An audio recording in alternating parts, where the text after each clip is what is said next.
morning. We're going to start, though, by talking about the reason that we are here with the Killarney Chamber of Tourism and Commerce and the Tralee Chamber Alliance, who've come together to help organise and help promote this event this morning to get some more answers out of the people who are looking for your number one next Saturday. With me on stage in the Rose Hotel, in front of a packed audience here, I have the presidents of the Tralee Chamber and Killarney Chamber, with Kevin McCarthy of Tralee and Paul Sherry of Killarney. And Kevin, if I can start with you in this one, an important morning. Your members want some answers as to what the intentions of the people arrayed before us are. What are they for you? Good morning, Paul, and to all your listeners. I suppose the main things from a business point of view at the moment that are concerning us is the lack of creation of jobs. Do you know, when we look back and we have fabulous facilities here in Tralee Technology Park, but the commitment from the state agencies has been very poor. Only 4 visits in the last year. It was very disappointing compared to Cork getting 140. So jobs and job creation, that's where we have to start that, we believe. Also, I think I'd like them to understand the regulatory costs and the cost of doing business for small employers. The cost of insurance has been critical. I suppose, it's crippling businesses. There's businesses closing week after week, and we go talking to them, and, their heads are down. They have insurance costs, they have rates costs, they have rent costs. It just seems to be going up and up. So the cost of doing business in small rural towns is critical. And then we want to see something positive. We want to see what these candidates think about bringing our towns alive, making them vibrant. How do we get people back into our town centres? How do we open up the closed down vacant units or put living accommodation overhead? We really need to see this happening. Town centres, as you go right around the county and around the country, are closing down. Slowly, there's a business closing week after week. And, we need action on this, because otherwise our town centres will be gone and dead. Okay. Paul Sherry, same question to you. What answers are your members looking for from our candidates? Good morning, Jerry, and it's good to be in the capital. I bring you greetings from the tourist capital of the world in Killarney. So great to be here this morning. I suppose as Killarney is our economy relies on tourism, I suppose it'll come as no surprise that we have a major issue with the VAT on tourism. Again, like Kevin here, we feel that the VAT is crippling some of our businesses. It's having a huge impact on the restaurant area. There's restaurants closing across the country in huge numbers every day, and we're very disappointed to see that it doesn't appear on any of the manifestos for any of the parties going into the election. So we're looking for our TDs and our representatives not only to be making representation for us in the Dáil, but we actually want them to go in and talk to the Taoiseach and bang the desk and kick the desk and get this sorted, because this needs urgent addressing as far as we're concerned. So VAT on tourism is a huge problem for us in Killarney, and it's a huge problem for the industry throughout the country. The second major thing that I'd like to sort of see that the TDs could engage with is funding for our roads. And, whilst we welcome the Macroom bypass, and it's great news to hear about Adair bypass, but since 2004 we've had on the agenda the Elizabethine and the Farran 4 to Tralee road for Killarney. And, whilst there's been funding announced for the Farran 4 to Killarney stretch, we're only at the starting process, and we need these things to sort of to move on and to hurry up and to get the thing done. So again, we would be urging the TDs to go in and make representation on behalf of this, because these things are key. Our towns are choked with traffic. And, so it's not, you hear us talking about parking, it's not always parking, it's the volume that the towns are having to deal with. It's having an impact on the ability to do business in the towns, and we need to see action on that. And I'd agree with Kevin as well. The cost of doing business, all of our members are coming to us and talking about the cost of insurance, the cost of rates, the cost of rents. Retailers, and it may well be a different story in Dublin, but I know from talking to people on the ground in Killarney, retailers are struggling. At the very best, their businesses are performing on a flat level, and it's not good enough. It's unsustainable. It can't go on, and we need action on the cost of insurance. We need action on the cost of rates. We need action on even on the cost of rents. So at some stage, something has to happen. There needs to be a tax introduced on. We're struggling to compete with the internet. And all these things need looking at, and they need driving on for sustainability of business in both Killarney and Tralee and in the county. Okay, and Kevin, if I could ask you, just from where we've come from 10 years ago, there have been a lot of improvements. What you're talking about, I suppose, is, but we're seeing that cost of business element. We're seeing a number of shops, particularly in town centres and village centres, they're either struggling to survive or they're closing down for a number of reasons. Is it the cost of business that is the main driver in that, do you think? It's a huge factor to it, right? I mean, look, businesses will close and things will change, and you've got to change and be ahead. There's a natural cycle there as well. There's a natural cycle there as well, so we have to look at that. But normally there's a natural cycle. If there's vibrancy in the town, another business will open up and keep, it will keep flowing. But what we've seen over the last 10 years, and there has been a lot of good stuff. I mean, look, I'd have to mention the Greenway for Tralee. I think that's going to be a great game changer for us, or a great start for us anyway, at least.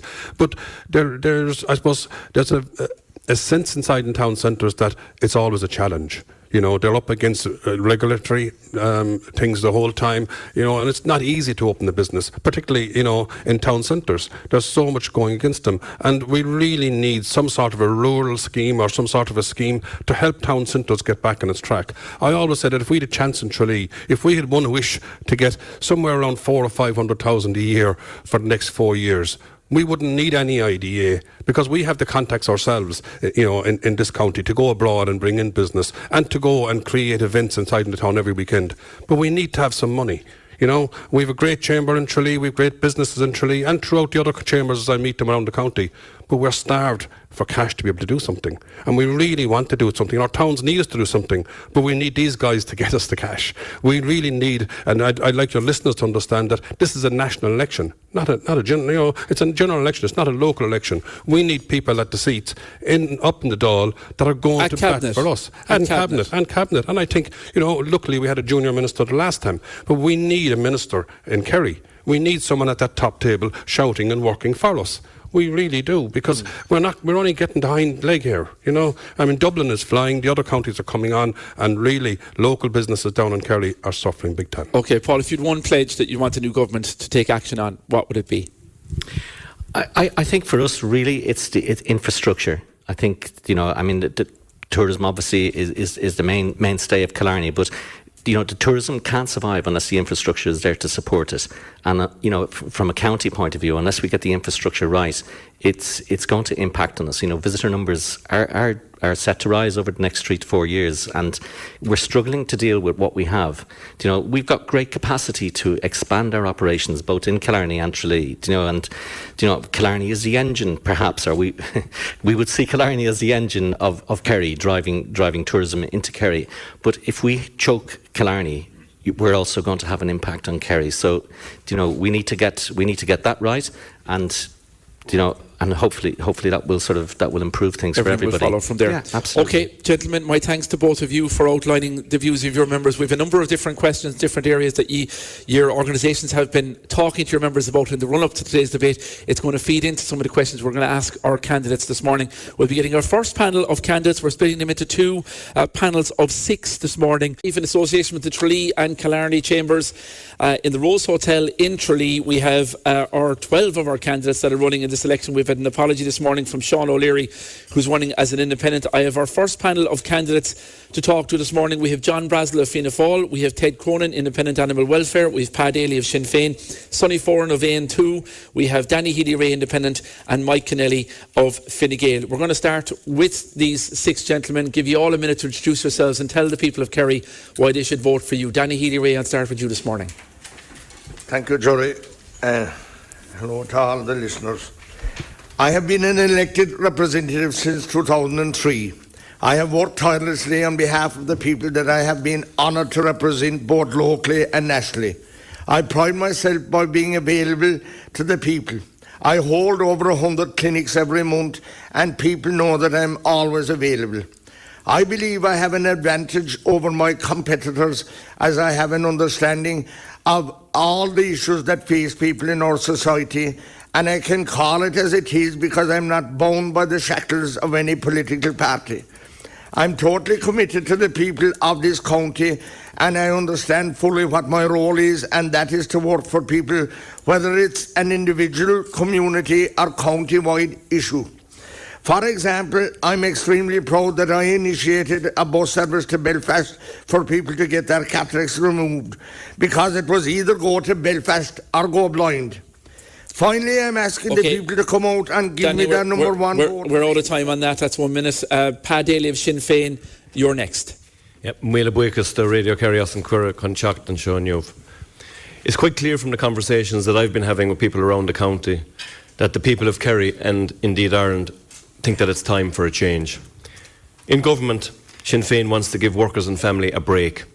People are being told about the economic recovery, but they're not feeling it in their pockets.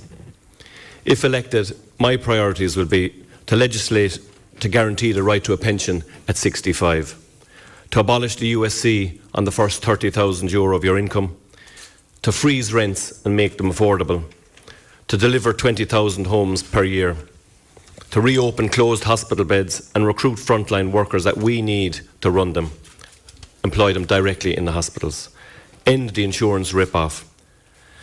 That's why, Accordia, I'm asking you to give me and Sinn Féin a chance, and on Saturday, February the 8th, vote Pat Daly and Sinn Féin number 1, Gormíle Mahaguiv. OK, Pat Daly of Sinn Féin. Up next, we have Sonny Foran of Aontú. Sonny, your minute starts now. Good morning, Jerry, and good morning to your listeners. I am mindful that while I am with many business people here today, there are also people listening who are involved in business and will look after to their TDs to support them. I have a background in business. I had my own construction company and employed people from all over North Kerry and beyond. I also owned a pub, and I'm aware of the challenges facing people in the hospitality section today. I am now employed in the healthcare sector. If elected Dáil Éireann, I will do my best to represent all the people. It is important that TD show leadership. Therefore, my door will be always open for those who need support, guidance and assistance. I want to be a strong voice for the people of Kerry. Thank you, Jerry. OK, that's Sonny Foran of Aontú. Up next, we have Ted Cronin, Independent Animal Welfare. Ted, your minute starts now. Animal welfare is as big, if not bigger, than climate change. Scientists say that the single biggest way to reduce your environmental impact on the planet is to eat less meat, use less dairy, stop killing animals. I want to give animals a voice and to end all animal cruelty, including hare coursing, greyhound racing, which involves using live rabbits, hares, lambs and kittens to blood greyhounds, fox hunting, slaughter of protected grey seals on the Brassil Islands, live animal exports and illegal puppy farms. We need to educate our kids on animal rights and recognise the important role animals have to play in our mental and physical health. The Irish Greyhound Board has got €250 million since 2004, while there are cutbacks with carers and people with disabilities. A vote for any candidate or party that supports hare coursing, greyhound racing or fox hunting is a vote for animal cruelty. Please give me Ted Cronin your number one. Number one is a vote for animals, and do not vote for animal cruelty. OK, thanks very much, Ted Cronin. John Brassil of the Fianna Fáil party, your minute starts now. Thank you, Jerry, and good morning to the listeners. My name is John Brassil. I'm Fianna Fáil TD from Ballyhaig, North Kerry, married to Bernadette with 3 children. I've over 20 years' experience in politics and been a TD since 2016, where I've been the Fianna Fáil spokesperson on primary care. In my time in the Dáil, I've promoted 2 bills, raised numerous parliamentary questions, and have been a very regular speaker on the floor of the Dáil. In my political life, I've never been afraid of a hard decision, and if it's the right thing to do for the people of Kerry, I will make that decision regardless of popularity. I have a full-time office in Tralee, Killarney and Listowel, and I'm asking the people of Kerry to put their trust in me and give me their number 1 vote on Saturday the 8th and continue their preference for Norma Foley and Norma Moriarty. Thank you. OK, John Brassil. Now we have Mike Kennelly, who's running for Fine Gael. Mike. Good morning, Jerry. Good morning, listeners. My name is Mike Kennelly, and I'm a very proud North Kerry man. I'm married to Colette from Ballydonahue, and we have 3 children. My family and I have a very long tradition of politics and involvement through Kerry GA through my late brother Tim Kennelly. I'm running in this election because I believe I can be a strong, vibrant and energetic candidate for you and our county. I have the experience required to serve the people of Kerry, with 10 years working solely as a public representative for the people of North Kerry, and I want to continue this work and build on it at national level. My main focus remains on building and delivering top quality services for hard-working taxpayers and the most vulnerable people in our society. I got involved in politics to make a difference 10 years ago when this country was on the brink of bankruptcy from previous Fianna Fáil-led administrations. We had mass unemployment and mass immigration. Fine Gael-led governments has brought stability to our economy, And today I'm asking for you to give me your number one vote on February the 8th, because I have a all right, we're out of time. Thanks very much for that. That's Mike Kennelly of Fine Gael. Now, we're going to go through a number of different issues, a number of different questions that are important and have been identified by the members of Killarney and Tralee Chamber as the issues they want to hear your answers on. I'm going to start with you, Pat Daly, on this one. Jobs, one of the biggest issues out there. With the obvious divide that there is in the creation of jobs between cities and regional Ireland, of which Kerry is a part, what are your specific key plans to bring high quality jobs to Kerry? Well, there's a number of issues which has already been referred to by the members of the Chamber. In relation to jobs, they hit upon the IDA. The IDA has become the Kerry, it's tied in with Kerry and Cork, and in any board that I've ever sat on, including the ETB, Kerry has to be treated as a standalone county because it's diluted, and as you said, all of or most of the site visits have been to Cork.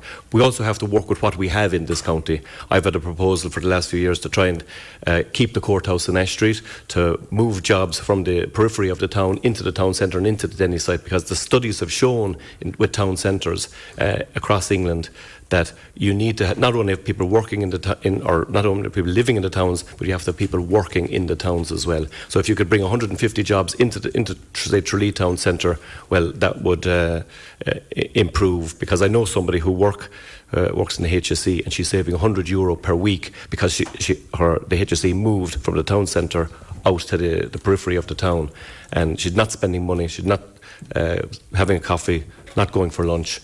And that is being lost to the town. I read the document that the Killarney Chamber provided, and I agree with what they say in relation to roads.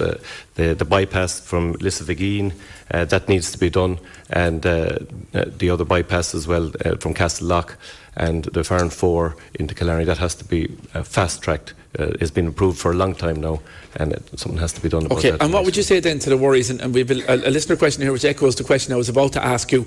Can you question Sinn Féin, please, on their job creation policy? All we're hearing about is Sinn Féin taxing corporates. The caller is fearful if they get into power, they'll chase all the corporates out of Ireland. So the foreign direct investment you're talking about there, the idea of it is if you put a wealth tax on anyone earning over €100,000, or ye increase spending, ye increase employers' PRSI over a certain level, then is that not going to disincentivise jobs? Well, firstly, it's not a wealth tax over 100,000, it's over 140,000. What we want to do is to give workers and their families a break.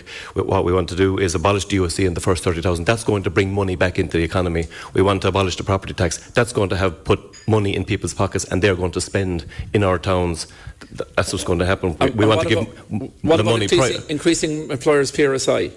Look, in relation to all the corporate issues, employers' PRSI, our priority is to give workers and their families a break. People are sick and tired. If you go around the towns and villages of North Kerry, we were in Lyra-Compon the other day, we were in Knocknagoshel, talk to them about an improvement in the economy. There is none. We want to put money back in the hands of the ordinary people. We want the corporates to pay what they should be paying, 12.5% corporation tax.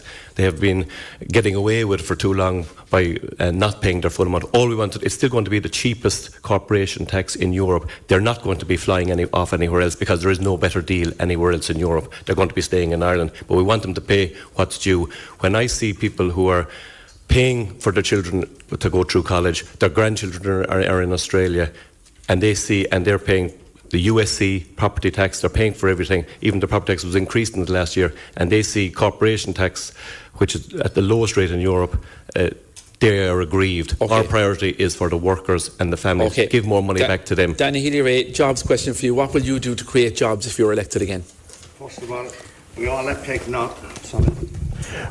to acknowledge that the emphasis by this government, the last government and several other governments is to get jobs for Dublin.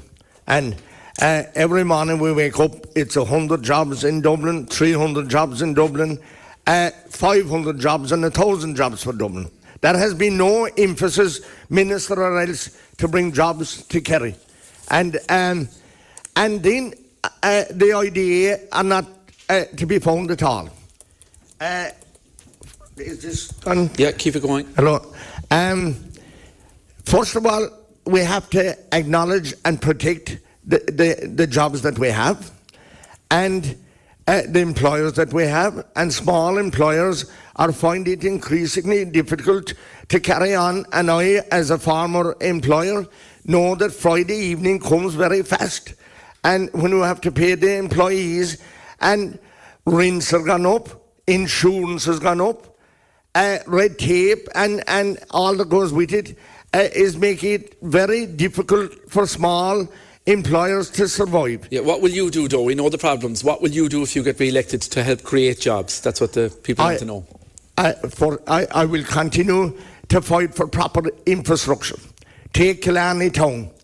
People are parked in the Muckross Road for hours every day, and it's good in one way. People are coming to Killarney, but it's not right that people from Carsavine, Sneem and all that side have to come down Mal's Gap and go in the Muckross Road and go around Cllr Place, when there should be a road taking them across, the people that want to go to other parts of the country, to take them across to Lissaviggeen, from Castlelock to Lissaviggeen.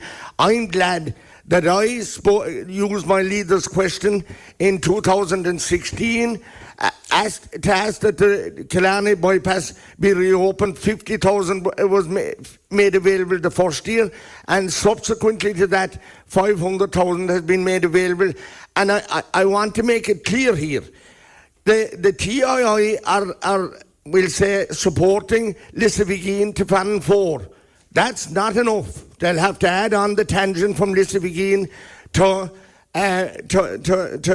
Castlelock, because that will not, the Fan 4 one on its own will not release. Will be additionally needed. Just on your contention there that nothing's been done for Kerry, in the last year we've seen Kerry's Live Register, it dropped 15% in a year, and it got back to the levels not seen since 2007, since before the crash, the number of people in employment. Is it fair to say nothing has been done when we're clearly at record employment levels? Well, I'm already after saying that we have to protect the employers that we have. And but you suggested nothing was done, it's all been done for Dublin, but that's not the case. Well, the figures showed that jobs have increased in Kerry. Well, Jory, you can't say to me that jobs have been directed to Kerry or to the west of Ireland, when clearly every day the jobs are going to Dublin. They can't control them, they can't house them. And no, it's not me saying, it's the Live Register in Kerry. These are the facts and figures. That's all I'm saying. The facts and figures are that there's less people unemployed because a lot of them have immigrated, and if they haven't immigrated abroad, they've gone to Cork or Dublin or elsewhere, and places like Carsavine and Kenmare and rural places are left totally without any jobs. And you see, there's the infrastructure, the broadband. Any part of Kerry, most parts of Kerry don't even have mobile phone coverage. So it's hard to do business. Okay. And your infrastructure is going to be your focus and your concentration if you get re-elected. Infrastructure. And I just want to mention the VAT. The VAT increase was the single most hurtful thing that was done to the tourism sector. Sure. And we'll be returning to that. John Brassil, if I can go to you next. What will you do if you're re-elected to the Dáil to get jobs coming into Kerry? Okay, Jerry, I think it's important that the listeners and the audience here, and I think we all realise, we as politicians say, what are you going to do to bring jobs? We create the environment, we create the incentives, but it's the people out there in Kerry, the businesses, the hard-working businessmen, businesswomen who actually do the work of bringing the jobs. It's our job to support them and give them the structures so that they can promote their businesses. So for me, it is true that unemployment is down at record levels. That's the fact. So we have to protect what we have.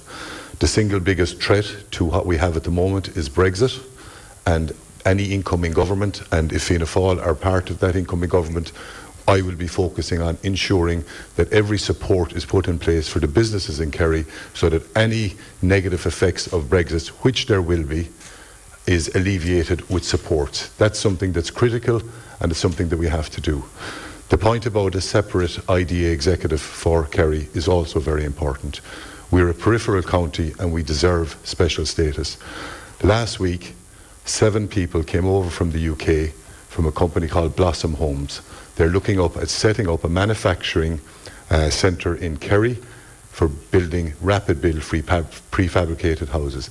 I could not get an IDA executive to meet them. I had to meet them myself and give them a welcome and try and incentivise them to see Kerry as a place. And this is a real company. They've actually bought a site in Ballyhaig where they're going building 9 houses as a showpiece to show that what they, environmentally friendly, clean house build, and they're looking at coming to Kerry, and I could see very little support for them, and I think that's something that has to change. We have to get the proper support and incentives from the state agencies so that we attract businesses.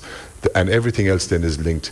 Getting people living in our towns, driving the climate change initiative, they're improving our infrastructure. All those things add to the employment and job creation in the county, and I think it's our job as TDs, whoever is up there, to make sure that we bring the initiatives and we create the right climate so that the people like Kevin, and all the people here in the audience, bring the type of jobs and keep this county, because it is the nicest place in the world to live after all. Okay, all right, John Brassil, my thanks to you. We're going to talk to more of our candidates. We're going to get through some other issues as well. We'll get to those after we take these breaks.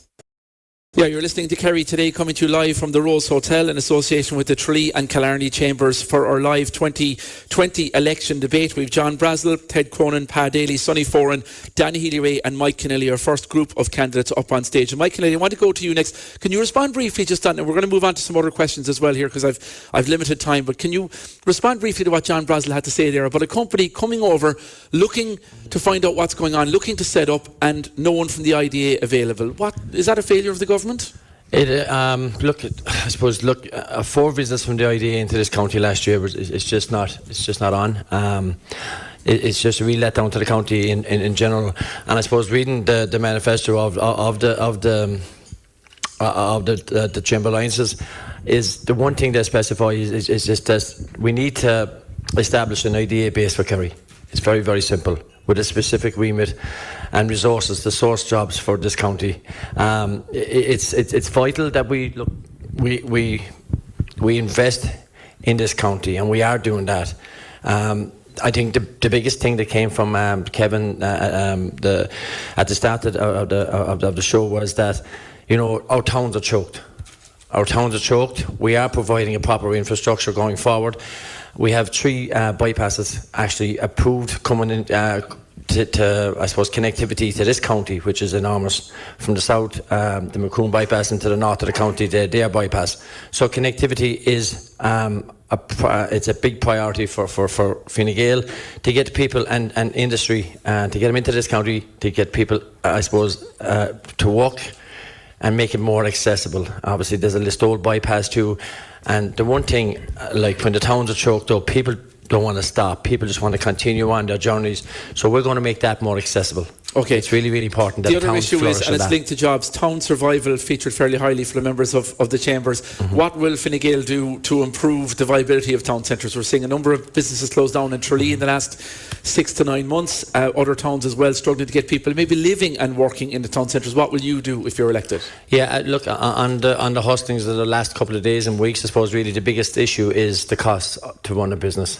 And with obviously we've seen over the last couple of weeks there in Tralee alone, there's been a number of businesses that closed down, and even in Listowel a number of businesses closed down, and it's in relation to how they operate and the costs of operating their shop or their store or whatever, and how they're going to stay alive.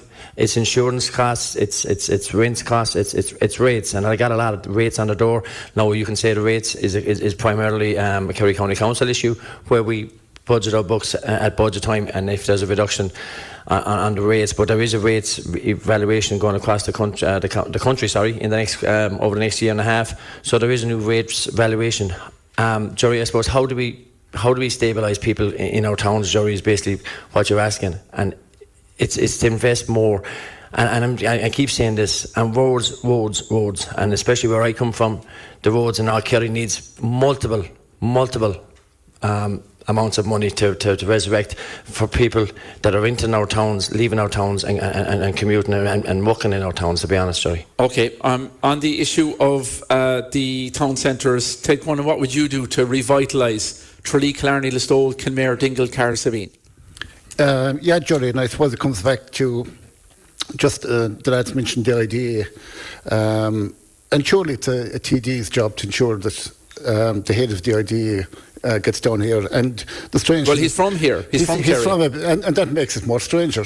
You know, in 4 years there was 26 IDA visits to Kerry. That's disgraceful, you know, absolutely. I read somewhere this morning, one of the leaflets said that Tralee was a vibrant town. Tralee is not a vibrant town. I'd say Tralee was a vibrant town 20, 25 years ago. So we need to bring people back into Tralee. And, I mean, we must take action and come up with creative ideas. The National Digital Skills Centre is based here in Tralee. A lot of people don't realise that. So we're training people up in film production and digital hubs, and then they have to leave. I've been campaigning for a long time for a film studio to be brought to Tralee and a digital hub centre. There's a couple of factories up in Clash. The council could take them over, and there is great interest in it. Something similar happened over in Manchester a few years ago. The council took over, it's called the Sharp Project. The council took over a couple of buildings and it employs thousands now. So we have to get the people back in, the workers. And once that happens, you know, things like parking in Tralee, the traffic wardens, I'd have free parking certain times during the day. Because people are afraid to come into the town centre. Okay, all right. Sonny Foran, if I can get your view on that, how do we revitalise our town centres? Well, firstly, anyway, I suppose... just pick up the mic there, Sonny, in front of you, good man. Right, yeah. Firstly, I suppose with Kevin's comment there on 4 IDA visits and the leader from out from Abidonia is a damning indictment on politicians in Kerry. And this is going on, not today or yes, it's going on with 20, 30 years. And that's very important to remember this. Another thing, I worked in Burlington in the 1980s. We had 1,000 workers in Burlington alone in Clash.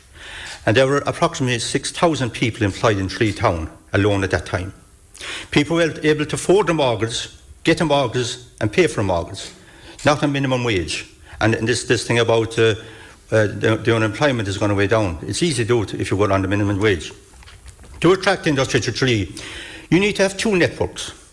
A good road network, which we haven't got, and also swift transportation of products, transportation of products, and a good broadband network, which we have not got either. That enables national and international connectivity. And this is where the big money is. This is the foreign direct investment, which we don't have. Now, I would like to see the 5 TDs, whoever come in, work together. Not spend their time on a new programme, more programme, arguing with each other, and still on their big wages and their pension after we see.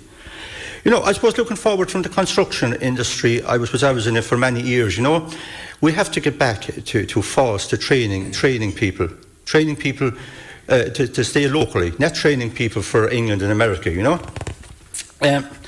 I suppose, like, you're going back to this town survival, and Paolo Bean has spoken expertly at Linton about Dublin is overheating, and there is a need for balance. And when I'm talking about balance, I'm not talking about, you know, we'll go back in fund direct investment.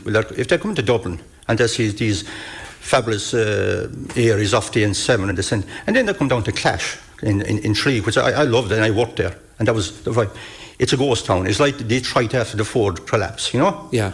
Would you support, so the idea, if you're talking about overheating, the setting up of a second city, or the investment, let's say, pick Limerick, close to Kerry, that should be developed and we benefit from that? Correct. Would that be your idea? That is correct. I know you can't specify any city as such, like, but I would say a city on the western seaboard. That would counterbalance to Dublin. Well, like we say, Aontú believes in developing towns so they can become vibrant hubs of industry and business to counteract the big city effect. And then you have where we talk about empty houses and these things, they can be filled. It's a hub, and it's all connected, Jody, and it's very important if we are to like Tralee, as I say, in the 80s, where the pubs are full and and the pubs and businesses were flying. Now you go up to Tralee town there, you see empty buildings, ramshackle buildings. You have to get rid of them before you generate people coming to this town. I want to hear from Pat Daly on this. Same question to you. Revitalising the town and village centres in our county. What would you do? Yeah, well, as I've already said, what we need to do in Tralee, for example, is the Denny site is the best opportunity we've had to revitalise Tralee Town Centre. I think, unfortunately, the management in Kerry County Council and the court service have an idea that we must keep the courthouse or put it into the Denny site. That is why there's a community building and a public sector maybe building proposed, but there's a big blank space at the back.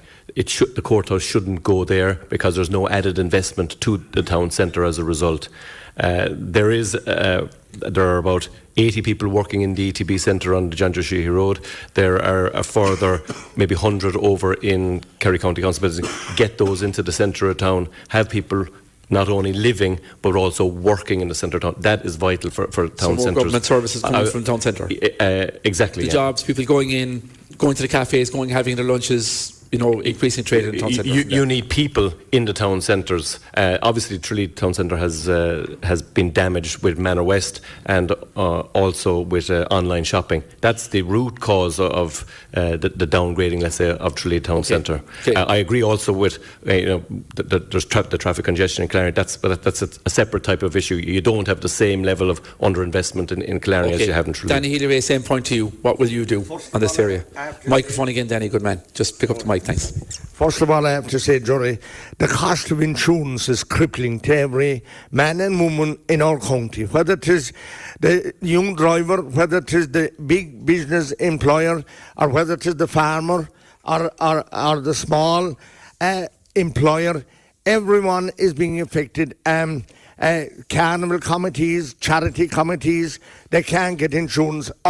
All those sectors are being hit by the cost of insurance, and this government have failed, and as much as we highlighted. On that, what's your view then yesterday? Supreme Court judge who's been head of this new committee to look at the awards that are given out, which feeds into the cost of insurance. She's saying she's not going to take any notice of politicians, business groups, anybody else.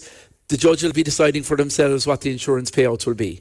Would you be concerned? So many commissions and reports have been initiated, but still people are driven down to the ground by the cost of insurance. And that's the sole root of the cause of the biggest problem that everyone has. It's not fair what's happening. But to get back to the town centres, back in 2004, I could see this coming down the line. I was only weeks in Kerry County Council, and I put down a notice of motion at that time, asking Kerry County Council, the planning authority, to be aware of the problem and the effect, the detrimental effect that we're going to have in town centres by granting permission to multinational supermarket operators. Permission outside of towns. Yeah, and we have another big one granted permission last week. Just on a final point before I move to John Brassil. The cost of parking. Yeah, that's a key access issue. into the centre of our towns. And you look to stop that. If a key question for that, you put a notice of motion on Kerry County Council, which only has limited power. If you were in a position, will you take a ministry for Kerry to be at the cabinet table and do something much more powerful than a notice of motion to the local authority if the chance arises? If an opportunity arises, I will take on whatever role or whatever I'm asked to do to help the people of Kerry. That's what I'm about. And you'll have to ask the other bigger party here as well the same question. Why didn't they take on the rotating Taoiseach role? And they're throwing this at us. About why didn't we take a ministry? Yeah. We weren't offered it in the first place. We might talk about that in a while. You'll take it though if it's offered this time. We're talking about the future. You'll take it if it's offered this time. You'll go for it. But there are red line issues. I mean, everyone here knows what I stand for the farmers and for the small businesses. And we'll go to that as well. And I'll do my best, whatever role I'm offered. Okay. John Brassil, briefly, I want to come to you on this key question. Yeah. Town centre revitalisation. I think, Jerry, first of all, I want to say that, sometimes we down-talk our towns too much. Yeah. I'm very proud of Tralee, Killarney, Listowel. I'm very proud of the great things we have in those towns. Things like the Rose of Tralee International Festival, worldwide recognition. Tidy Towns committees across all those doing fantastic work. Listowel won the National Tidy Towns Award last year. So our towns we should be very proud of. Saying that, there is always improvements to be made, and I think the living town centre living initiative is something that has to be promoted, and it's very simple. Provide incentives to owners of properties and businesses to put living accommodation and get people back living in the towns. I remember a minister 4 or 5 years ago talking about the very same thing, saying we have a new scheme up and running to get people living over shops, the second and third floors. Hasn't really worked. It didn't work. What will you do differently? Well, my proposal is that to provide an incentive, if say, and just pick a figure of, if somebody spends 100,000 to do up a property in the middle of town, then over the next 10 years they would be given a tax relief on that investment, so that they'll get their investment back over a period of time, and they would see it as a wise investment. If people have some money that they're looking to invest in and they think they'll get a fair return, they will invest. It has worked well in the past, and I think we've learned from the lessons of the past where mistakes were made in providing too lenient incentives, that we would have tighter incentives but the people would invest their money. And if you get people living, then you'd generate. Now, I do differ with Pa Daly on the town centre Island of Geese site. The court services could be a very vibrant and key client to get in and regenerate that entire area. The court in Tralee itself, it's embarrassing to have people standing outside the court, family law Not fit cases. for purposes, it stands, You could have a whole lot of really, you could be bringing district, you could bring national court services. Okay, you're very briefly, Pat, we're out of time, very briefly respond to that. Because there hasn't been a lick of paint apart from the judge's room put into that courthouse in the past 40 years. That's why. And in relation to insurance costs, everybody knows that the real reason that insurance costs are going up is because the insurance companies need to make more profit. That's the reason. Claims and the amount of claims has gone down in the last number of years by 2%, but the premium have gone up by 42%. All that if they get elected. He will. Yeah, all right. We're going to talk more with our other candidates. We have our next panel. We'll be hearing from these candidates again around about 10:30 in our general debate. If you have a view on it, get in touch with us in the programme. We'll have more from our debate from the Rose Hotel in Tralee after we take these. A couple of your comments and views coming into us on the show on 0667 123 666. Jury, where are we at all? Tipperary vote postponed after death of candidate was the main thrust of the story on the RT main news last night. The election will not proceed, etc. No mention of condolence to Marie Skehan's family. Absolutely no sense of sadness at her sudden passing. A bare condolence aside from the newsreader as she turned to ask what will happen now re the election in Tipperary. Rest in peace, Marie Skehan. It's a fair point, I think. And another listener asks, what did the panel think of Jack Chambers' aggressive attitude towards Claire Byrne last night on TV? God help us if that's the future. He needs an anger management course immediately. That comes in from a listener called Jack. Well, all I can say is all of the politicians, they're getting tired. We're into the final few days, so you have to cut them a little bit of slack. Tempers are frayed at this time as it comes down to Saturday. Now, our second panel, as I said, is on stage with us here in Tralee, and we're going to talk about a number of different issues. I'm going to start with the environment on this one. This is a key issue for a lot of members of the chambers as well. We'll go to that as our first issue. Before that, though, we will have our minute from each candidate. Deputy Michael Healy-Rae, I'll start with you. A minute to tell people why they should vote for you on Saturday. Thank you very much, Jory. Well, first of all, going back to 2011, I was very glad when I was selected to be the person to run instead of the late Jackie Healy-Rae, who retired at that time. He laid the foundation stone for the Healy-Raes, who have now very fortunately 3 seats on Kerry County Council and who are working diligently in a united way for the people of Kerry. I have a tradition inherited of hard work from my late father. I represent all of the people of County Kerry, whether it's our farmers, who I support, the fact that we need more live export, our beef sector is in crisis. We've had recent cuts to disability sectors, which I totally abhor. We need more respite services in South Kerry.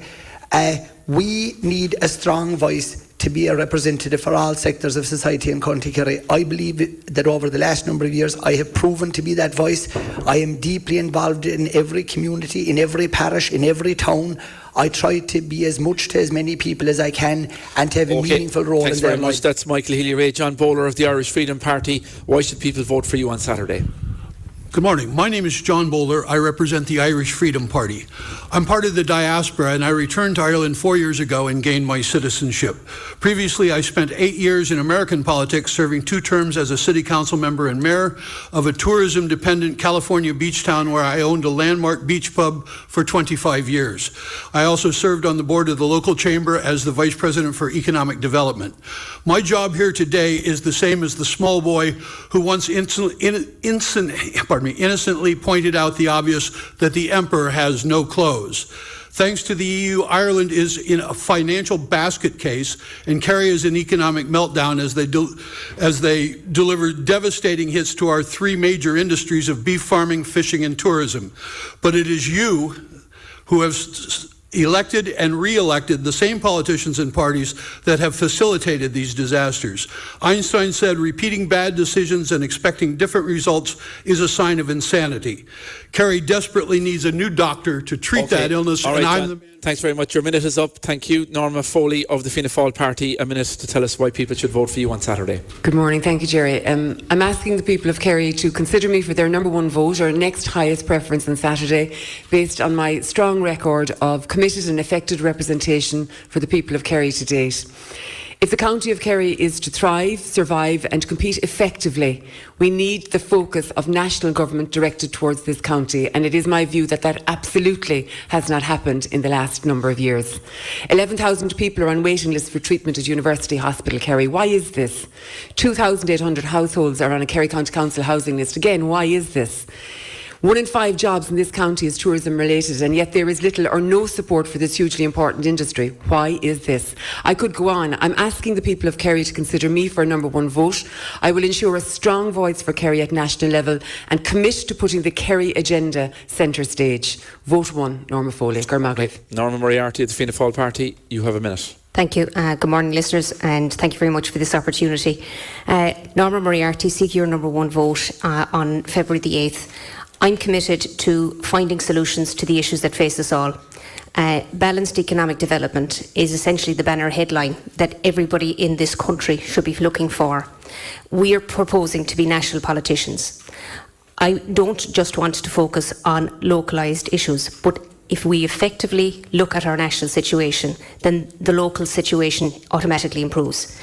In this county, for example, we have centres, large urban centres, and we are the tourist capital of the country, there's no doubt about that. But those centres quite often can be choked, and we referred to this with the Chamber introduction earlier. It's very important that the assets that they market, which are around the peripheral areas, the coastal areas, are sustainably developed in terms of infrastructure and so on. That is essentially a microcosm of what is happening nationally. The eastern seaboard is totally overburdened, and the western seaboard needs to be better developed. Norma, thanks very much for that. Brendan Griffin of the Fine Gael party, why should people vote for you on Saturday? Good morning, Jerry, and good morning to everybody here in the room in Tralee today, and to all of my fellow candidates, and to everybody listening at home in Kerry and throughout the world online as well.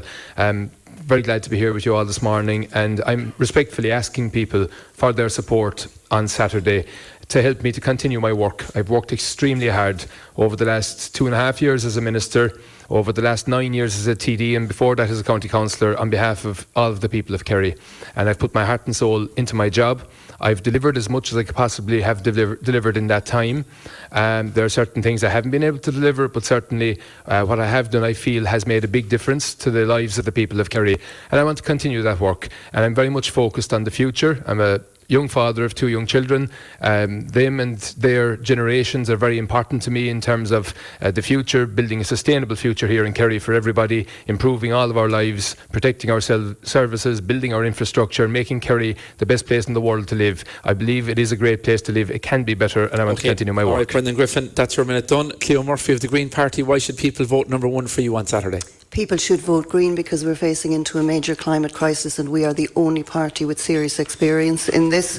My name is Cleo Murphy. I'm a native of Kenmare. I've lived and worked in Dingle. I've lived and worked in Tralee. I have a background in media both in this county and beyond. We're facing into serious changes. I don't believe all of those changes have to be painful. I believe the changes that we make can be for the better, for the positive, in our rural towns, in farming and throughout the county. So I am asking for a first preference for Green on Saturday. That's my field. Thanks very much for that. That's Cleo Murphy of the Green Party. If you have any views or questions for our candidates, get them into us now on any of our numbers. We'll have a general debate amongst all of those key questions being put to the panel in front of me here after we take these.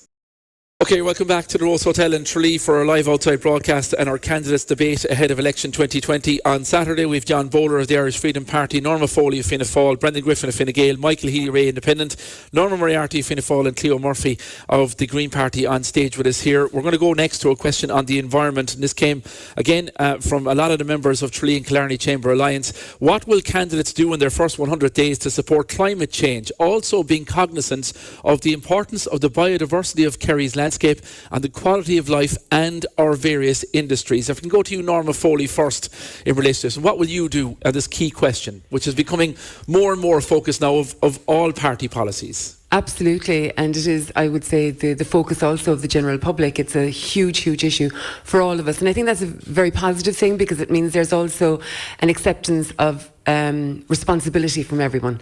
And I think it's no one single initiative that's going to tackle this. I think it's a series of initiatives. So, for example, I would look at our homes, and I would be conscious that there's 1.5 million homes that need to be retrofitted. So I would be very much in favour of the proposal that there would be a Green Homes agency, which would, to the tune of 200 million, provide funding to ensure that our homes are more energy efficient. I'm very keen to acknowledge the work that goes on a local basis as well. You know, there's terrific organisations here locally doing fantastic work, all of them coming under the umbrella of Kerry Climate Action Network. Organisations like that, there will be, Fianna Fáil are proposing a €10 million local innovation fund to support organisations and groups like that who are actually out on the ground doing small initiatives but that are hugely impactful and very positive. I would be very, very keen that the funding that the party are proposing, the 25 million for our National Parks and Wildlife Services, and that's hugely, hugely important, particularly from a biodiversity point of view. Also, we have looked at our flood relief systems, which is hugely important, and we've had all the studies. We now need the money to be put in place to ensure that they can go ahead. There's I suppose, the last thing I would say, and there's many other initiatives, but I would say that I think local authorities, government, we need to climate-proof all our policies as well. We need to be very clear that the agenda that we're pursuing, the initiatives that we're pursuing, that they are climate-friendly. Okay. Deputy Michael Healy-Rae, what would you do in the first 100 days? Well, first of all, could I just point out that at the moment, Fine Gael and Fianna Fáil are really trying to be greener than the Green Party. One thing that we have to have in this whole debate is a thing called reason and common sense. When you talk about increasing the carbon tax from €20 per tonne to €80 per tonne, you have to think about the people that we're canvassing at the moment, the people that we're hoping after next Saturday to represent. I know elderly people, young married couples who are struggling in their homes, trying to heat their homes, trying to afford to go from A to B. We have to be very conscientious of the fact that, yes, we are all concerned about the environment. It's our environment. The people who farm our environment are terribly concerned. They've done their part over the last number of years by putting in statted tanks and improving their systems with regard to being environmentally friendly. But we have to be careful that when we are talking about the green agenda, we all want to protect the environment, but we have to understand that people are taxed and taxed and taxed at present. People cannot afford to heat their homes if the price of a bag of coal is going to go to 30 or 40 euros. People will not be able to travel from A to B if the price of diesel or petrol will go up enormously over the next number of years. So yes, we all want to protect the environment. Simple, straightforward things that can be done and should be done, for instance, like improving our homes and reducing the amount of heat that we're losing from our homes, and improving public transport. But where is our improvement in public transport in County Kerry? We've had massive improvements in Dublin, but again, like I've always said, they don't see beyond the Red Cow roundabout. They think that we don't need to exist, but who's going to be asked to pay for the green agenda? It's the people in rural Ireland. So I want to be there to stand up for the people in Kerry. With that in mind, do you believe we're in a climate crisis? That we have to take radical action. I am not, under any circumstances, a climate denier and trying to say that, yes, that there isn't problems with our environment. But I do understand one thing. I understand the people that are living now and the people who are here, we want to protect for future generations. But we can't tax the life out of the people that are here at present. We have to be conscientious of older and disabled people and, like I say, young people who want to live changes today. We bring in. Okay, Cleo Murphy of the Green Party, your party leading the way on the argument for big changes. What's your answer to that question? First 100 days. In the first 100 days, we want to bring in a new climate action bill that will take seriously the problems that we're facing. We're also proposing 20,000 apprenticeships for people to train in renewable energy and deep retrofitting. That's 20,000 jobs for rural Ireland. So, and they're the kind of jobs that we need to bring down along. Everybody has to make an effort, for sure. We're also proposing to recompense farmers for more environmental activities so that we can keep farm families on the land producing food, but also doing alternatives to farming that they'll get paid for, such as anaerobic digestion, maybe agrotourism, maybe forestry. There's just so many other ways that we can keep farm families on the land and compensate them for taking care of the environment. And in my experience of this campaign, an awful lot of farmers are starting to make that turn and understand the wisdom of it. It's happening up in North Cork, it's happening in Clare. I've had conversations with a number of farmers in the past couple of weeks who are coming around to saying, from going, I'd never vote Green, to, do you know what, maybe I would give you a second preference at the end of a good conversation. So I do believe they'll come with us. But there's just so many fronts that we have to tackle it on. Okay, Brendan Griffin, Fine Gael, if I can ask you, your Taoiseach said we were laggards, that was under your period in power. What are you going to do if you get re-elected? Thanks, Jerry. First thing I have to do is declare to the room that actually I was a member of Greenpeace back in the 1990s, but they actually closed down their office in Dublin, actually in Upper Mount Street. It was, ironically, it was 3 doors down from Fine Gael headquarters.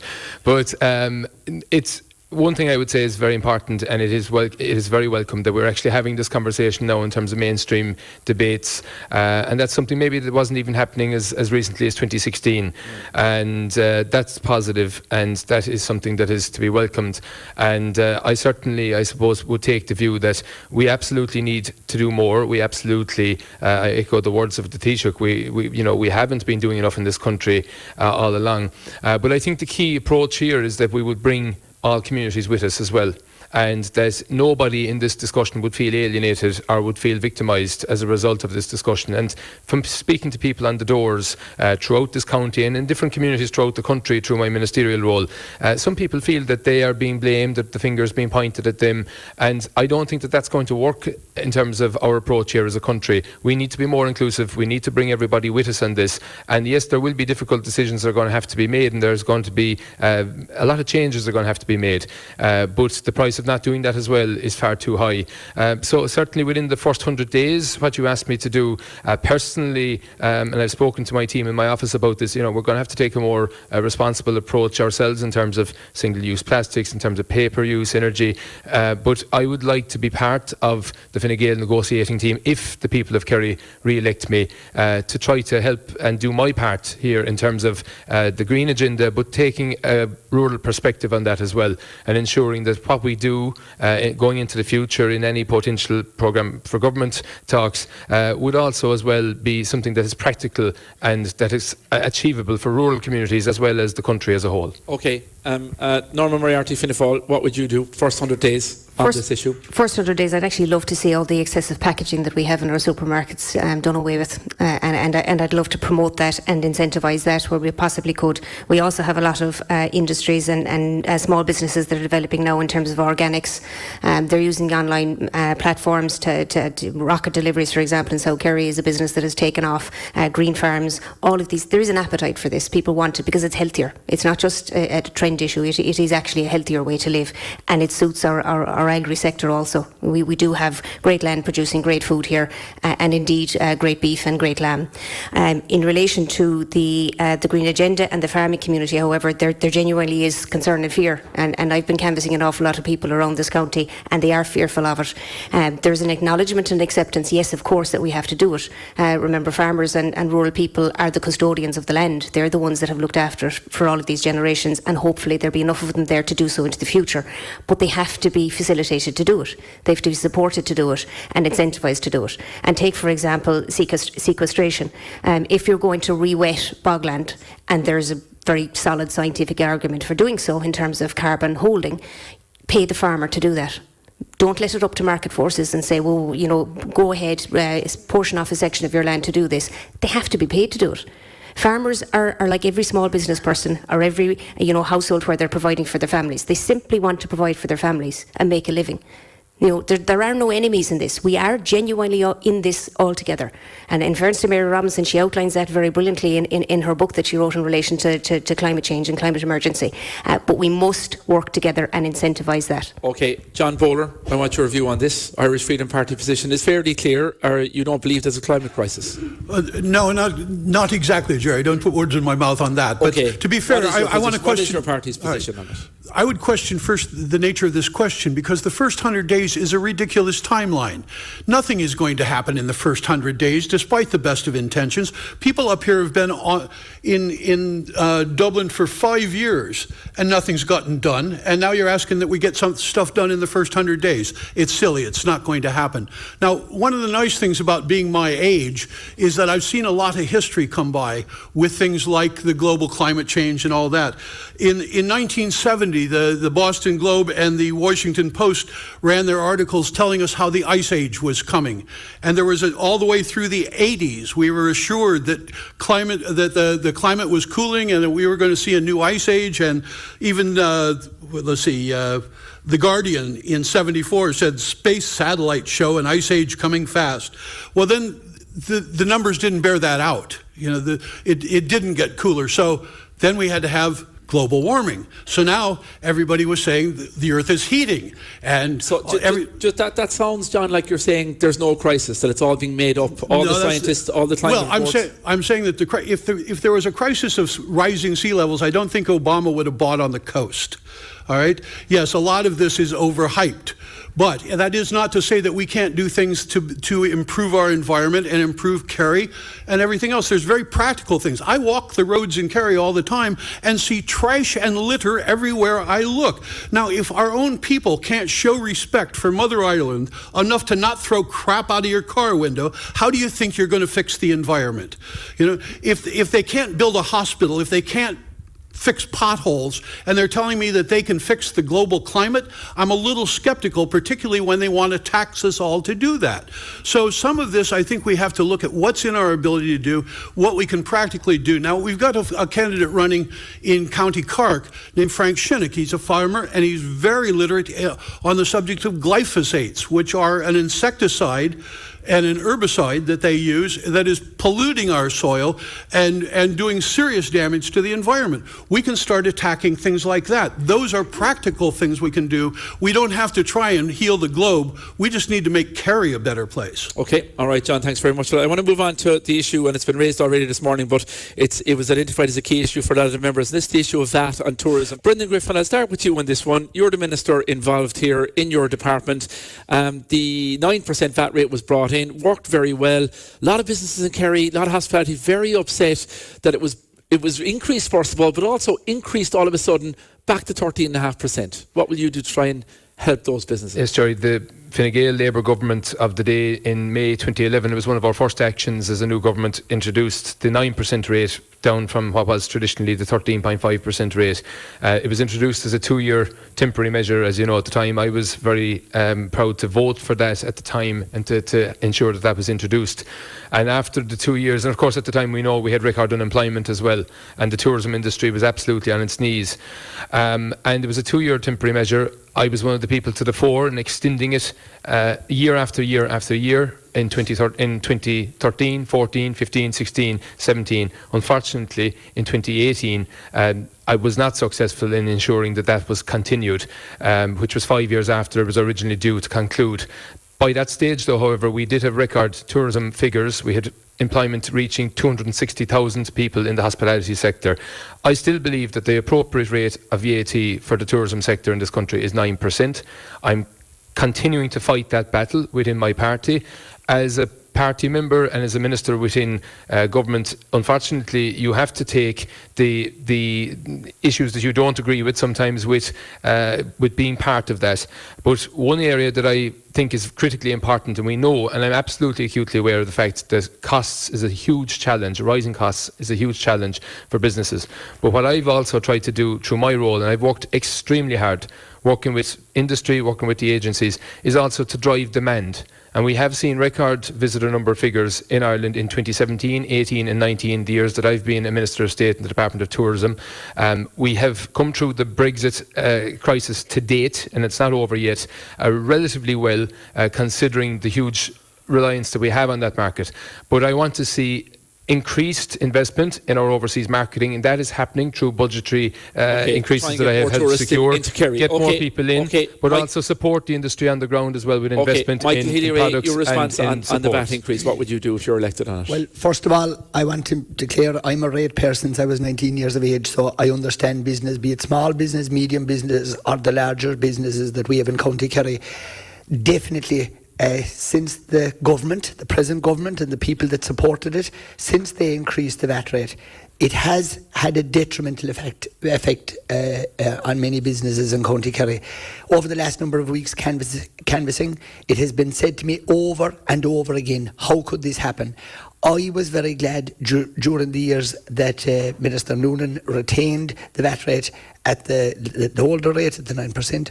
I was very glad to lobby at that time, and I was bitterly disappointed when the government decided that because of the what I would call the doing well of maybe in particularly hotels in Dublin, that they took that out on the rest of the country. They took the fact that that business and that industry was flying above in Dublin. They thought, well, it's flying in County Kerry as well. That is not true. We have a short enough season in County Kerry. If you go back to places like Portmagee or Village Island or down to Carrasibeen or Waterville, and if you see how short the season is there, increasing the VAT rate on those businesses. And you're saying it's bad, but what will you do? Do you give the government any credit for what they did? Brendan Griffin for keeping it for so long? Well, you see, fine, any individual can claim that he kept, I mean, the way I look at it is what happened, right? What happened was the government and the people that supported them increased the VAT rate. That was a poor decision. It was a wrong decision. After 5 years? Yes, after 5 years, because what they could have done, if they really were interested in protecting small businesses, they could have increased it by maybe half of what they did. It was a savage jump, and it has detrimentally affected the way that small businesses run in Kerry.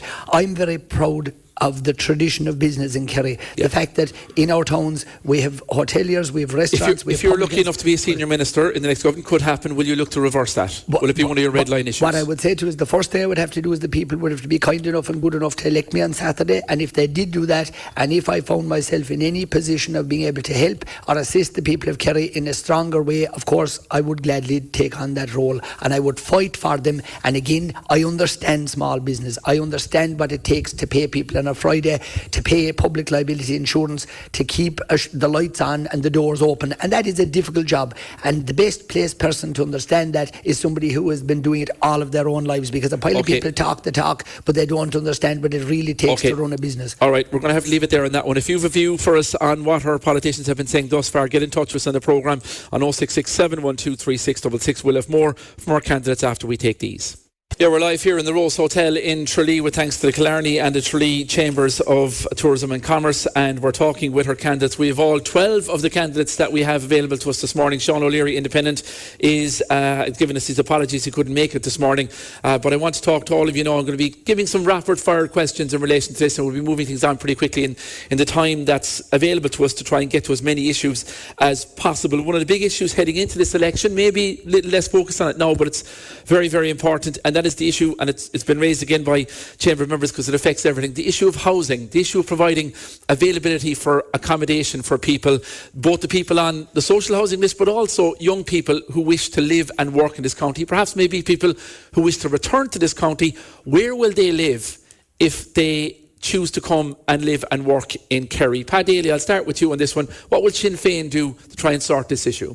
Well, the one thing that I learned since going on Kerry County Council is that there was a deliberate policy taken by Fianna Fáil and Fine Gael not to build any more social housing, and it was outsourced to the market. So you have RES schemes, HAP schemes, leasing schemes, all of that. There's 8 million spent in Kerry County Council's budget on the RES scheme alone.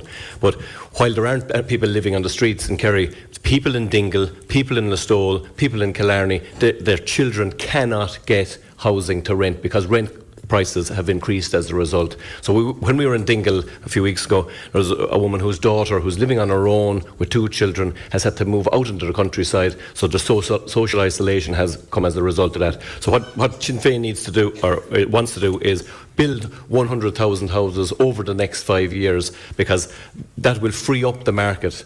Okay. And that's one thing. And what would you say to the concerns your party is advocating for a rent freeze? Will that not drive landlords, who are part of the answer to try and get more places available for long-term rent, will it not get them to free the market, all go to short-term? No. Less places in Tralee, Killarney, Dingle, Kinnaird? There has been far too much emphasis on and reliance on landlords to solve it. Landlords and the market cannot solve the housing crisis. There is an absence of 1-bedroom and 2-bedroom because the market didn't build that kind of housing during the good times, if you want to call them that. I spoke to a woman the other day who was approved for a house. She's on disability in June of 2005, and she still doesn't have a house. Okay, so more action needed on that. Norma Moriarty, I'll come to you on the same question, the housing issue. How will you get housing available for people in Kerry, both in the private and social housing areas to live in? I think it has to be incentivised. We have a situation where we do have a lot of vacant properties in the county, and yet we have people on housing lists, and we have people who are availing of homeless services.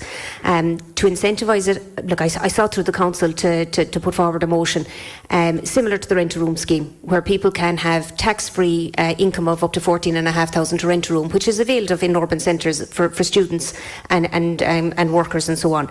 If you extended that to people right throughout the country to rent homes, long-term, homes that already exist, because we have an issue where people are, as I said, availing of homeless services now on housing lists, and even if we granted permission to build houses tomorrow morning, it will be 2 years before you'd actually have those houses.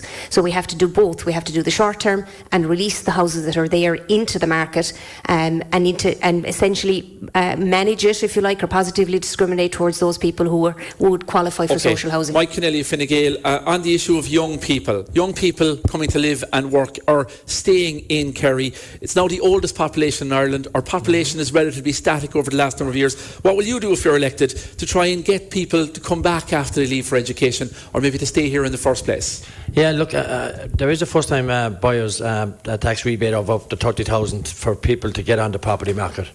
Up to a value of 500,000. This is a wonderful initiative that is being taken up to get people back into our towns and our villages. Obviously, we need houses. We need more houses to be built.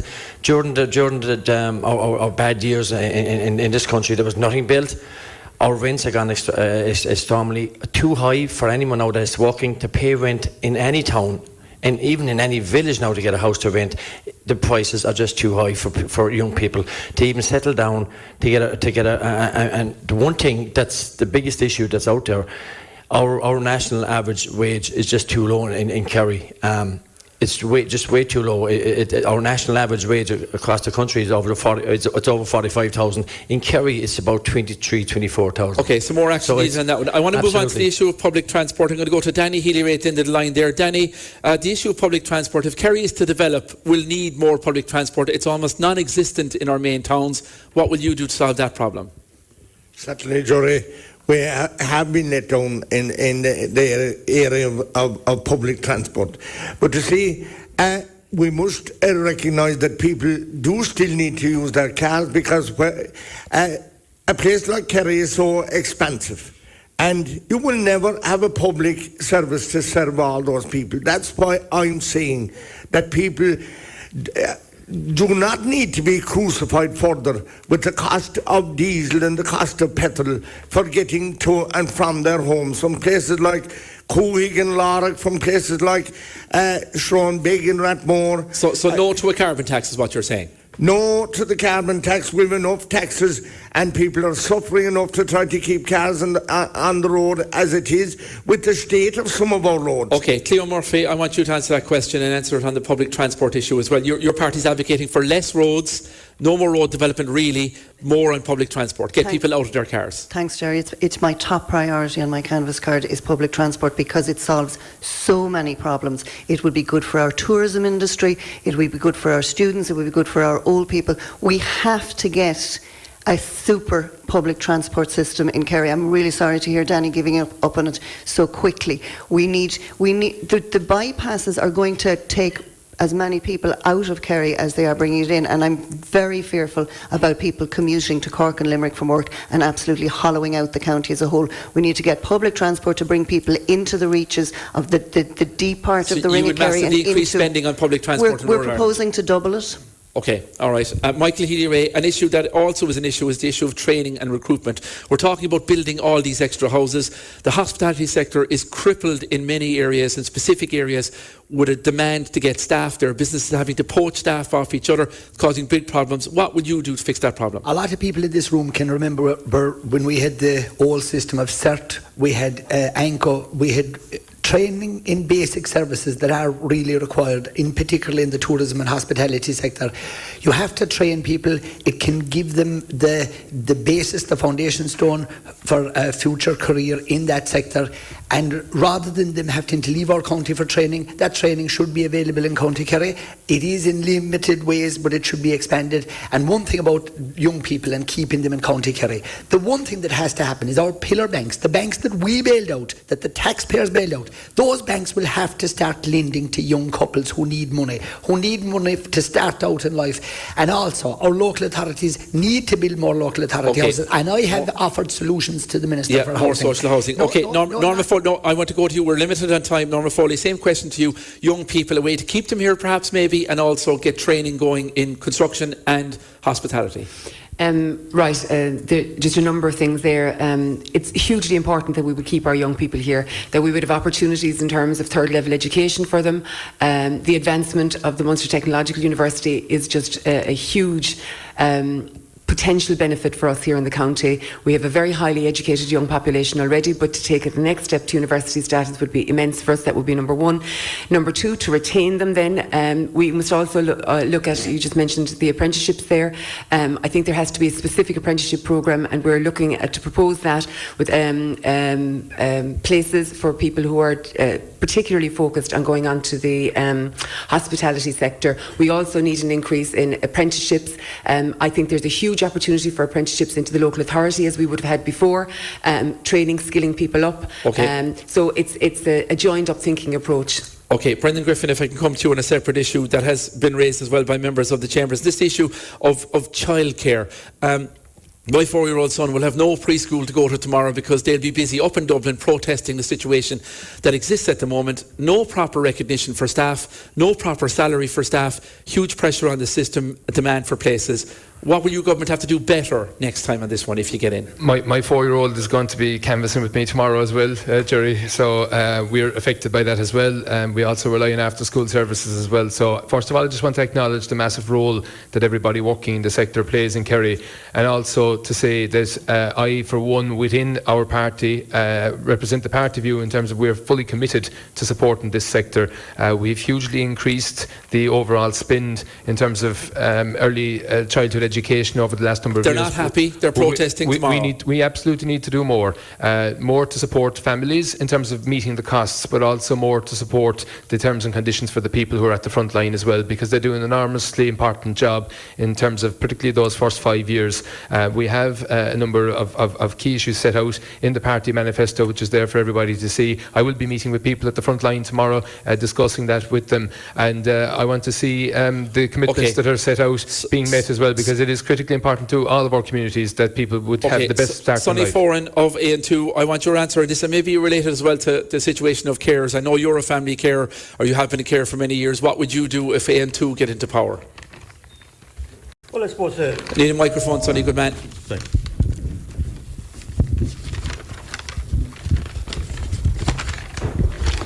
Sorry. Just on the issue of childcare and payment for carers in general. Well, I suppose like regards. Sorry, no, yeah, like childcare will have to be looked at as more subject. Young people recognise the most skilled workforce. Sorry, I'm after losing there. That's okay. Look, I'll come back to you, Sonny. John Bowler, if I can go to you with the same question. What will you do in those two areas, the issue of childcare and caring in the home for elderly people, perhaps health-dependent people as well? What will the Irish Freedom Party do? Well, for one thing, I had that background. Yeah. I had that background as well. I have a daughter who is now 30, but I raised her as a single dad. So I was very much into childcare and having to balance that with my businesses and so forth. So I understand the pressure that comes with that. The second subject would be childcare is one very difficult subject, but proper compensation and so forth is where you need to address that, so people can make a living and you can get the quality people you need to do that in the abundance that you need to prove. But the second one is of great concern to me is the senior care, and that I think in Ireland. Would you increase the carers allowance? Pardon me? Would you increase the carers allowance? Would you pay more to carers in the home? To be honest, I would have to look at that. I would certainly be in favour. You want proper compensation, because if you don't have proper compensation, you're not going to draw the labour pool that you need. But it's kind of a shame the way we treat the most vulnerable in Ireland. It's the unborn children and the elderly that are taking the abuse from the whole system, and it has to stop. That on one hand, we're trying to roll back their pensions. They're the ones who are sitting on laying on the trolleys in the hospital corridors, and now there's even rumors and whispers about euthanasia and things. It's just, we are not taking care of our most vulnerable, and it has to be a priority. So you divert more money to that. Okay, we're going to take a quick, Sonny, I'll come back to you. We'll take a quick break. We'll be coming back to Sonny, Ted Cronin, a number of other candidates as well. We're talking with our election candidates here at the Rose Hotel in Tralee. Sonny Foran, the issue of carers and childcare in general. Your response, please. People. I suppose subsidies to childcare providers, subsidies to childcare providers are insufficient, as the providers have been hit with an increase in insurance premium. Aontú is committed as part of our manifesto that all employees, including childcare workers, receive a living wage. Now, Aontú and government will ensure that childcare providers are properly funded for the valuable work that they perform on behalf of society. And I think there is a precedent out there as well that if you work in childcare, you are on a minimum wage, and it's going to take young people and people educated, well educated, away from that line of work. And it's very important going forward that we look after our children. It's an awful cost for households now when they get their monthly wage or their weekly wage, half it goes to childcare. So I think there have to be a completely overhaul of that system as well by whatever government gets into place. Okay, all right. Ted Cronin, I want to come to you on that issue briefly. Childcare and you're in a caring situation as well. Yeah, Jerry, I care for my wife, Mary Horn. Mary's MS since 1991. But for the last few months I have to care for her. And I'm blessed to be in that position. But home help, I get 4.5 hours a week in home help, which is not sufficient. And then they tell me you can go to work in 13 hours a week, which I can't. So more money has to be pumped in. And we have a wonderful carer from area for the home help. I mean, this government are pumping money into greyhound racing and horse racing. And health, 17 billion, record levels, still not working. 70 billion? Into health service, record levels of spending. But where's it going, Jerry? It's going to bosses of bosses, and it's not going to the right places. Okay, I'm going to bring in a few others on that. The issue, Norma Moriarty, of health in general, and the feeling that the University Hospital Kerry is being downgraded by stealth. Good news in the DEXA scanner overnight that that's going to finally be up and running. But what's your solution to our problems here in Kerry, the protection of services that we have? There's fear in relation to UHK. There's also fear in relation to Bantry Hospital, which serves a lot of people from Kerry. And the downgrading of hospitals has to be fought by all of us in a united way. We again, our peripherality, our people need to have access to good health care. Fianna Fáil are committed, as you know, to funding the ICRR helicopter if returned to government. In relation to health, I see a connection between your previous question and home help, and I see an opportunity there and the home care sector. We have an ageing population, a population that are living longer. We know that we're going to have increasing levels of care needs. They're cared for best in their own communities. There are career opportunities there that we should be planning for and preparing for, and we should be working with our young people and essentially advertising this as a career role, but it has to be properly funded and it has to be given the due care and respect that it deserves. We currently have a home care assistant group of people who are actually highly skilled. They're fairly well trained and they're highly skilled, and the system that they operate under is essentially taking away those skills at times because there's fear of liability again. So there are an awful lot of interconnected. You would look to change that. John Brassil, if I bring you in this, and it's good news in DEXA Scanner last night, but issues and problems with the hospital. Are we going to be in 6 months' time with a Fianna Fáil Minister for Health facing the same problems that we've had with Simon Harris for the last 4 years? Yeah, well, I obviously welcome the DEXA Scanner news as the opening of the new Slieve ward last week with two very positive developments for Kerry University Hospital. But as I stated in the debate with you last week, the key to getting Kerry University Hospital functioning properly is doing as much as you can in the community to stop people going into the hospital in the first place. That's the key point of Slán to Care, which I was a member of the committee that set up properly primary health care facilities, proper home care packages, proper supports for our carers in the homes, keep as many people with long-term illnesses dealt with and treated in your community so that you don't have them finishing up in A&E, and if they don't finish up in A&E then they don't block up the hospital, and at the other end having people who are taking up acute Daly, beds, briefly on this one. make sure the people who have acute beds get out home and free up the beds. I'm glad that you've brought this up, because apart from the pensions issue, this is the biggest issue in the county at the moment. And last night at 10 o'clock on a private number I was contacted by somebody who works inside in Kerry General Hospital, and she told me that since the ICU was reduced from 5 beds to 4, that there is only 4 beds in ICU since then. And the night before last, they were ringing around when there was somebody needed ICU care. They were ringing around Cork and Limerick hospitals to try and transfer a patient up there. That's the embargo is still there, and the embargo has to be lifted. Your party is advocating increasing spending in this area. Yes, we will. That's not going to solve it on its own. Well, we will lift the embargo for starters, so that you'll have more nurses employed directly with proper benefits, proper pay and conditions, so that there isn't, like we've had in the last 2 months, 6 or 7 ambulances from around the county queuing up outside Kerry General or University Hospital Kerry, because they can't unload patients. I'm going to move on to another issue now. We're going to jump back and forth. Cleo Murphy, I have an issue for you. It's come up several times for us. 30 to 50 jobs in the aquaculture industry have been on hold for more than 5 years now. This is to do with Cremon. Jobs announced and licences given and projects approved by Simon Coveney a number of years ago in Castlemaine Harbour and Dingle Bay. An environmental lobby have appealed the granting of those. What's your response to the concerns people would have about the Green Party along these lines? Much needed jobs in rural Ireland. We've been calling for a total reform of the foreshore licensing system. There's a marine spatial strategy out at the moment, which we in Kerry, in the Kerry Green specifically, are developing a response to that. There needs to be a far greater sense of where we can do things along the coast.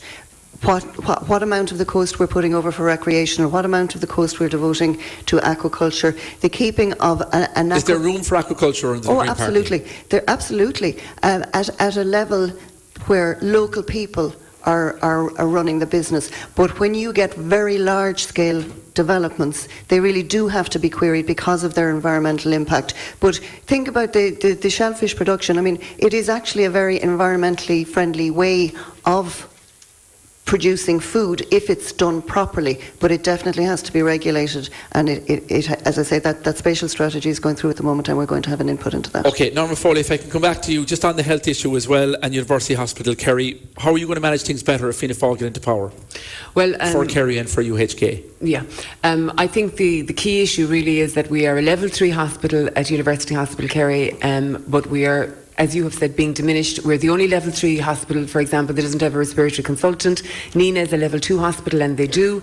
I would agree with other speakers about the primary care and keeping people in the community, but specifically about University Hospital Kerry, we need frontline staff. We need our nurses, we need our consultants, we need to be able to meet the demands, we need to take our people off trolleys, and the last thing I would say is we need to be standalone. We are second class citizens because we're associated with Cork. We're not getting the fair level of investment, Okay. and Michael we need to Healy-Rae, stand alone what in will you do Kerry. as an independent TD to change what's happening? We are in a unique position in County Kerry in that we have our University Hospital Kerry and the Bonds Hospital, the private hospital, which can work hand in hand in a better way of delivering better healthcare service to the people of Kerry. I just want to say about the DEXA scanner, while other people might be jumping up and down as if they delivered the scanner, 3 months ago myself and Deputy Martin Ferris, the outgoing deputy for Kerry, who I want to thank, and I think it would be wrong to let this programme go, not to thank him for his service to the people of Kerry. Are you looking for number twos from Sinn Féin out there top of the pile? No, I'm thanking. Sounds like you are. No, I'm thanking a man for devoting his life to politics in Kerry,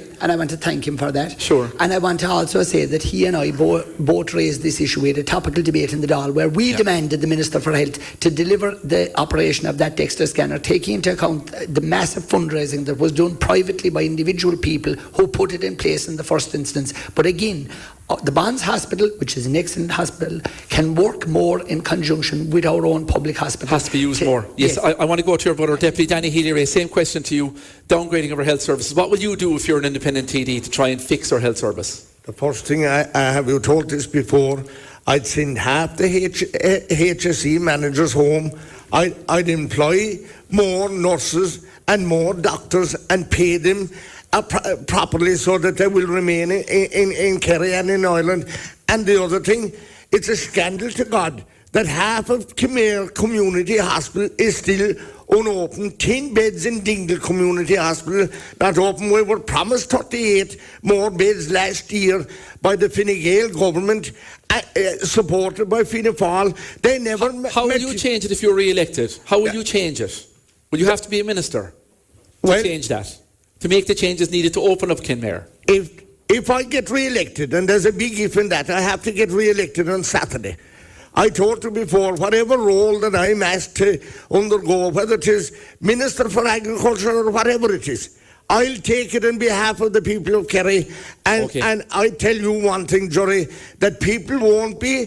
I've been insisting that people get more home helpers. I've talked about it more than anyone else in Daly, more home help. You'll take action on all of that. Keep people at home. Danny, we're going to have to stay. I understand the point you're making. We're going to have to leave it there.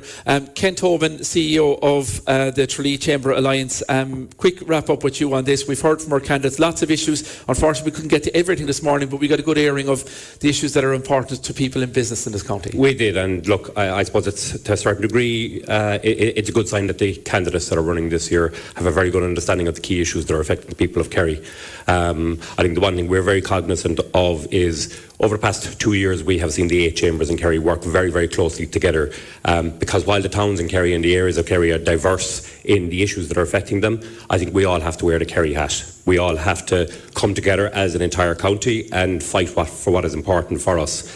And it's the one appeal that we would have for whatever 5 candidates are successful in these elections on Saturday, that they think Kerry first, they think about how at a national level they can have an impact, a positive impact for Kerry, and how they can work together to represent the entire county. And deliver a ministry for Kerry in whatever shape or form? Absolutely crucial that we have a ministry for Kerry, but also absolutely crucial that we realise that this is a vote on national policies. This is not a local election.